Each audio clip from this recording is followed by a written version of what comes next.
Fettuccine Alfredo is another example of a classic dish that has been transformed over time until it has almost nothing in common with the original recipe. These days, fettuccine Alfredo is most often made with dried pasta, cream, bechamel, little cheese, and in restaurants it's often not even Parmesan cheese, and things like parsley and lemon juice. Not that there's anything wrong with those things, but the original fettuccine Alfredo was made with lots of Parmesan and butter, with fresh pasta and nothing else. We're going to make a special vegetable stock for this. I've got an onion. I'm just going to cut it into fourths. I've got a few cloves of garlic. I'm not even going to peel them. Just give them a cut in half, just to make sure that they can effuse into the liquid. And I got a piece of celery. We'll just give this like a couple of quick chops too, and a couple of sprigs of parsley here. And all this goes into the pot. And 350 milliliters of water, about a cup and a half. Let's put the parsley, onions, garlic, and celery in, along with about a quarter of a teaspoon of turmeric. This will help the color a little bit, and it'll also add an interesting little background note. This is not enough to even cover the vegetables, so I'm going to put a lid on this, which I don't usually do with stocks, but this isn't a typical stock. And I'm going to bring this up to a simmer and then let it cook for a while. It looks like after about an hour and a half of simmering, I have a very fine mesh sieve here. So it's actually called a tammy. It's useful for rubbing things through, but you can use any sieve you want. The point is, it needs to be very fine mesh. And try to get as much of the solids through it as you can. Spend a few minutes working it. You won't get everything through, of course. But, work at it, pretend like you could, and just get as much as you can. 2 or 3 minutes of this is good. If you have a coarser sieve than this, unfortunately you're going to get a lot of chunks in it. It won't be good for the pasta. That's why you have to use a fine sieve like a chinois or a tammy. And make sure you look at the bottom of this, and you can see that the solids that you've actually pushed through. This is the gold. This is what you really want. And then just back over back burner again. Keep it at about 60 degrees. Start reducing it slowly. Concentrate it some more. After this reduction, about 40 minutes, I'm going to start testing the volume of it. Okay.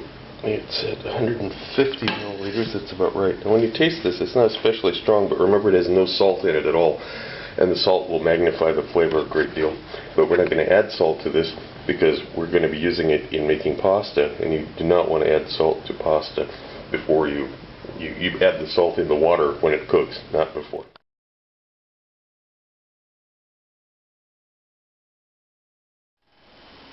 Now we're going to make the pasta dough. And please, I know if you're Italian, believe me, I know all about making it in the well method.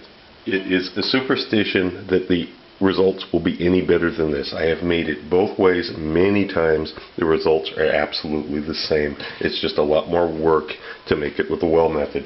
You want to make it that way, go ahead. The results are exactly the same. It won't make any difference, so go for it if that's what you want. So I'm putting the egg yolks in with the flour.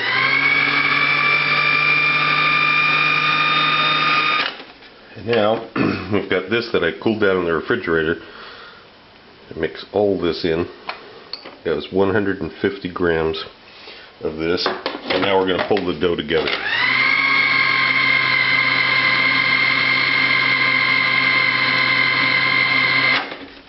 It's almost ready.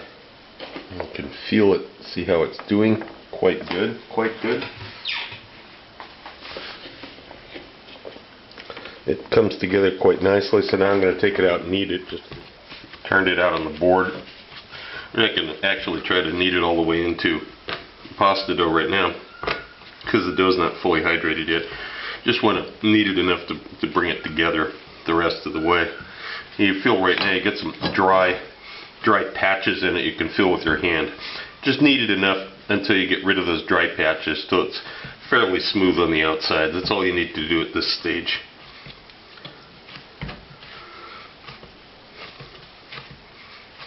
This is I'm showing the whole thing. There's no editing going on. That's about how much it needs. Now, I'm just going to cover it with cling film and let the dough rest for just a little bit.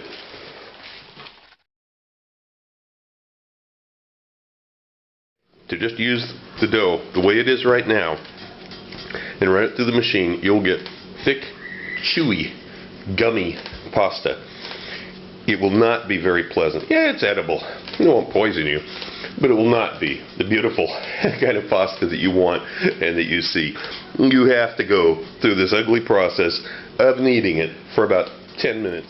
This pasta is rolled out like any other pasta. I really don't need to show you the whole process, I'm sure. Cut it up, cut the piece that you've got up into thirds before you start, because otherwise it's too much.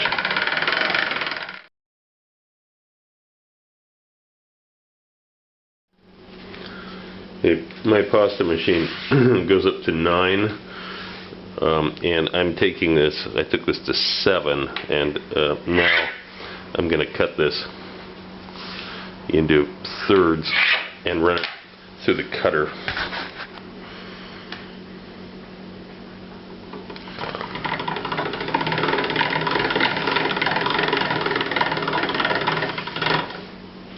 And you end up with a neat little pile like this, which you're going to dust with flour and set off to the side. If you're questioning whether having went through all that trouble to make this pasta yourself was worth it, do yourself a favor, boil up some that's commercially made. This is actually a very fine product from Italy. It's not a cheap one. And put it up against the one that you made yourself. You'll find that this one has a strangely synthetic taste that you wouldn't have noticed otherwise until you taste this one. And when you put it together with the sauce, this is absolutely by far the best.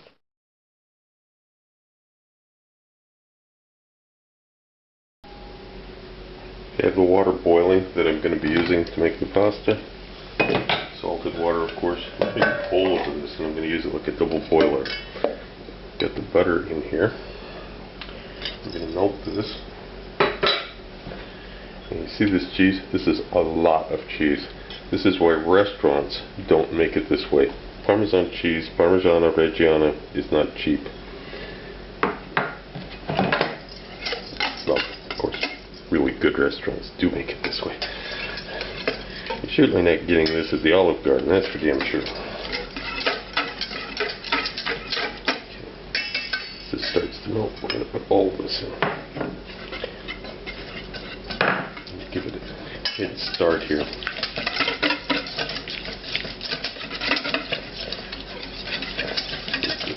Smart way of doing it.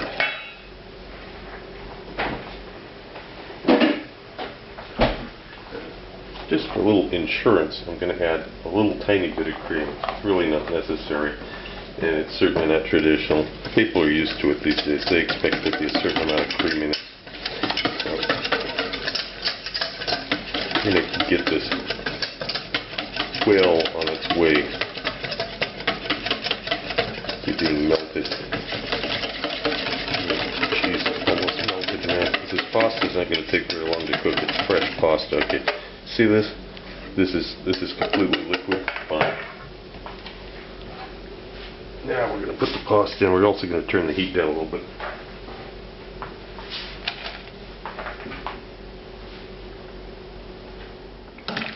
Now, fresh pasta like this only takes a couple minutes to cook. Not a couple minutes, what am I saying? It takes about 1 minute to cook. So practically as soon as it comes in, it'll get transferred to here, otherwise it'll be lumpy. Okay. Now you can start tossing it with that cheese and butter that we've melted. Now, this is probably not quite enough liquid. It's just a little bit short moisture. So what I'm going to do is I'm going to take carefully, judiciously, just add a little bit of the pasta water, but don't go crazy. It'll make it a liquidy mess. Just a tablespoon or two. All you should need. You want this to be rich and creamy, not watery.